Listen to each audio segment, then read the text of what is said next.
In a lavish home filled with wealth and dreams, Jasmine appears to have the perfect life, married to a devoted husband and expecting their third child. But behind closed doors, a bitter battle with her ruthless mother-in-law threatens to unravel everything. As secrets unfold and loyalties are tested, can Jasmine find the strength to stand up for herself, or will the ties of family suffocate her? Dive into a tale of resilience, love, and the fierce pursuit of respect in a world where family isn't always what it seems. Jasmine was married to Malik, a loving and hardworking man who adored her deeply. They lived in a large house filled with beautiful things, cars parked in the driveway, and every material dream they could imagine. They were blessed with 2 beautiful children, and Jasmine was excited about the birth of their third child. However, life was not perfect. Jasmine's biggest challenge was her mother-in-law, Maureen, who lived with them. Maureen was a proud and traditional woman who had never accepted Jasmine into the family. From the day Malik brought Jasmine home, Maureen had made it clear that she disapproved of their marriage. She had always wanted her son to marry Isabella, the daughter of a wealthy family, but Malik chose Jasmine, a simple girl from a modest background. Whenever Malik was home, Maureen feigned sweetness, kindness, and love towards Jasmine, always smiling and acting like the loving mother-in-law. However, the moment Malik traveled for work, Maureen's true colors emerged. She would criticize Jasmine, calling her a gold digger and attempting to make her feel worthless. "You don't deserve my son," she would often say. "You're just a low-class girl who got lucky." One afternoon, Jasmine was alone in the house with Maureen. The maid, Ifioma, had gone to drop off some clothes at the dry cleaner, and the gatekeeper was on leave. Suddenly, Jasmine felt the onset of labor pains. She knew the baby was coming, and the pain was becoming intense. She tried to stay calm as she approached the living room, where Maureen sat comfortably, watching her favorite TV show and sipping a glass of wine. "Mommy, please help me.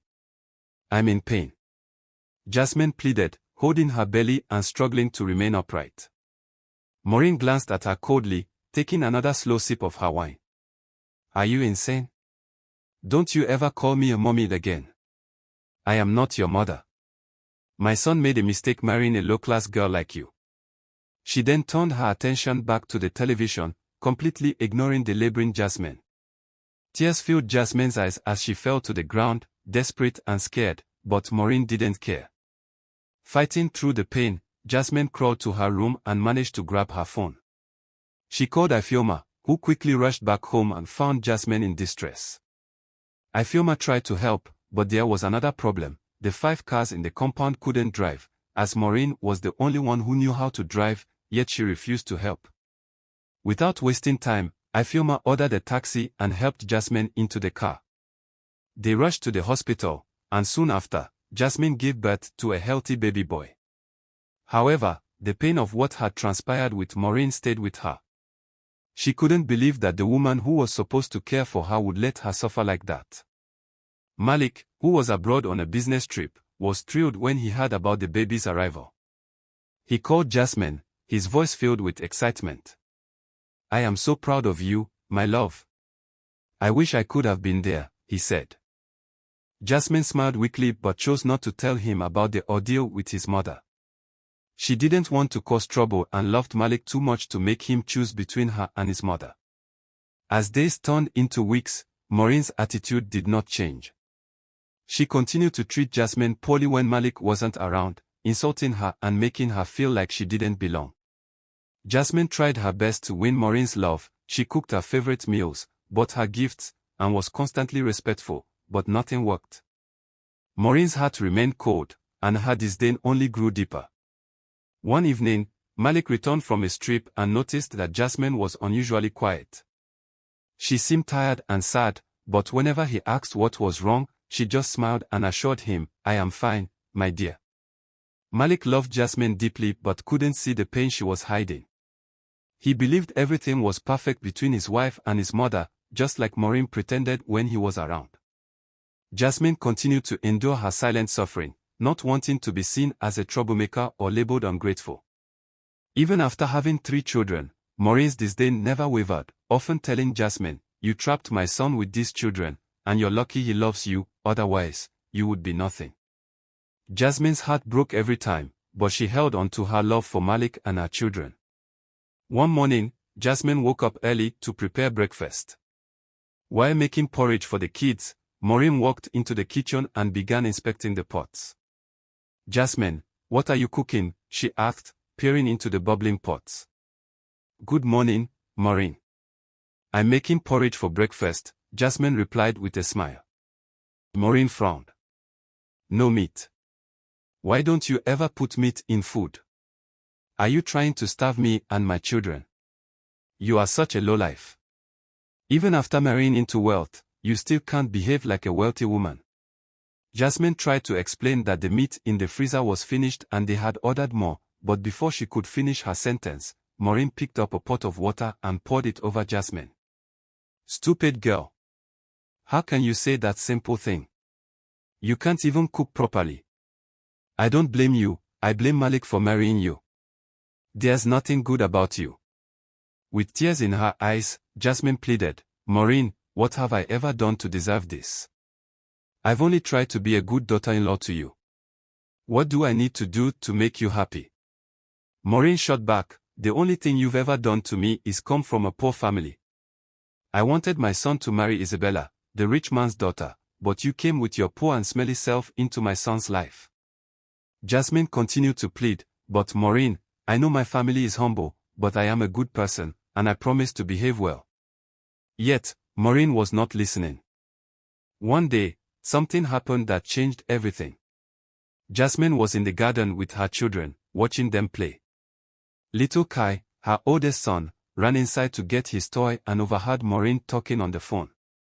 "I don't understand why Malik is so blind," she said angrily. "This girl is nothing but a gold digger. I will never accept her, and I will make sure she knows her place." Kai didn't understand everything but knew his grandmother was talking about his mom. He went outside and whispered to Jasmine, "Mommy, Grandma is saying bad things about you on the phone." Jasmine's eyes filled with tears as she hugged Kai, trying to maintain composure. That night, as Malik tucked the children into bed, Jasmine sat in the living room, reflecting on all the times she had been mistreated. She realized that if she didn't speak up, things would never change. She loved Malik, but she also loved herself and her children, knowing they deserved better. When Malik joined her downstairs, Jasmine took a deep breath. "Malik, we need to talk," she said, her voice trembling. She told him everything, how Maureen treated her in his absence, the hurtful things she said, and how she had refused to help when Jasmine was in labor. Malik was stunned. He had no idea his mother was treating Jasmine this way. "I never wanted to tell you," Jasmine said, tears streaming down her face, "but I can't keep living like this. I love you and our children, but I also need to feel safe and respected in my own home." Malik was heartbroken. He couldn't believe his mother could be so cruel to the woman he loved. Determined to protect his family, Malik went to speak with Maureen, hoping to understand her behavior. She tried to defend herself, claiming she only wanted the best for her son and that Jasmine wasn't good enough. But Malik stood firm. "Jasmine is my wife and the mother of my children," he stated. "She deserves respect. If you can't treat her kindly, then you need to find somewhere else to live." Maureen was shocked. She never expected Malik to stand up to her. Malik continued, "We have many estates. Please pick one and live on your own." Defeated, Maureen replied, "So, you're sending me out of your house because of this poor girl? I will leave, but don't worry, I will come back." She packed her luggage and moved to one of their duplexes. The months that followed were filled with healing and tension. Malik and Jasmine grew closer as a couple, working together to rebuild their emotional connection.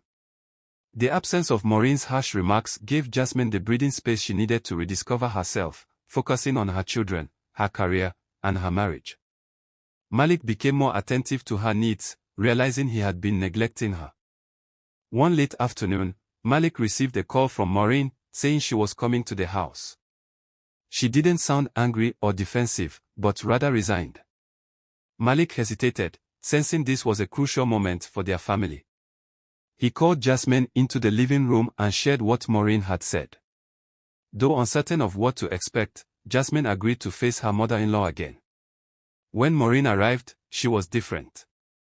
Gone was the proud, harsh figure who had once made Jasmine feel inferior. Maureen entered with her head down, her eyes softened and demeanor humble. The atmosphere grew tense as Jasmine stood in the living room, unsure of how to react. Malik spoke first, his voice firm yet gentle. Maureen, Jasmine and I have talked. You've hurt her, and I need you to apologize, not just for my sake, but for the sake of our family. Maureen nodded slowly, her lips trembling as she glanced at Jasmine, her eyes filled with regret. Jasmine struggled to find the right words but finally said, I was wrong. I treated you like an outsider and let my pride cloud my judgment. You never deserved the way I treated you. Jasmine could see sincerity in Maureen's eyes.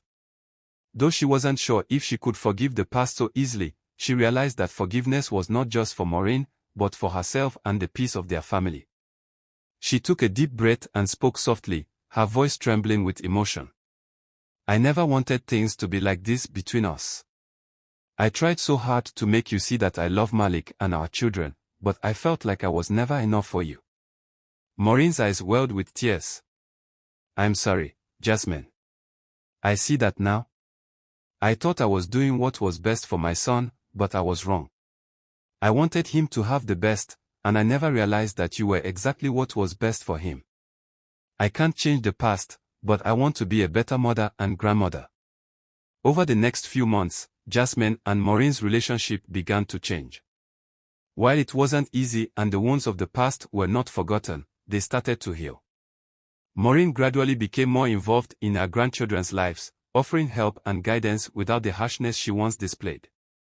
She even started cooking Jasmine's favorite dishes and offering small compliments when she noticed Jasmine working hard. There were still moments of tension, especially when Malik wasn't around, but Jasmine and Maureen learned to communicate better. Jasmine asserted herself with kindness, and Maureen began to respect her boundaries. Malik remained the glue that held everything together, ensuring that both his wife and mother understood where his loyalty lay. One evening, as they sat down for a family dinner, Maureen looked at Jasmine with a soft smile. You've done well, Jasmine, and I'm proud of you. You are a strong woman. I can see why my son loves you. Jasmine smiled in return, her heart finally at ease. Thank you, Maureen. I hope we can continue to learn from each other. Malik watched the exchange with relief, grateful that his family was healing. He understood the value of communication and standing by his wife no matter the cost. One afternoon, as Jasmine sat in the garden watching her children play, she reflected on how far they had come. The pain of the past still lingered but no longer festered. Instead, it had become a lesson in strength, communication, and the power of standing up for oneself. Maureen came to sit beside her, her eyes kind but thoughtful. You know, she said, when I look at you now, I see a woman who is strong, resilient, and full of love. I've learned so much from you. Jasmine smiled warmly, grateful for the journey they had embarked on. And I've learned from you too, Maureen. Sometimes it takes time to see things clearly. Malik joined them in the garden, wrapping his arms around Jasmine. I'm glad you two are finally at peace, he said. This is what family should be. And they all lived happily ever after. Jasmine's journey with her mother-in-law teaches us the importance of communication and standing up for ourselves. Love should never be one-sided, and respect is a two-way street. It's vital to speak out when mistreated and to create healthy boundaries, even with family.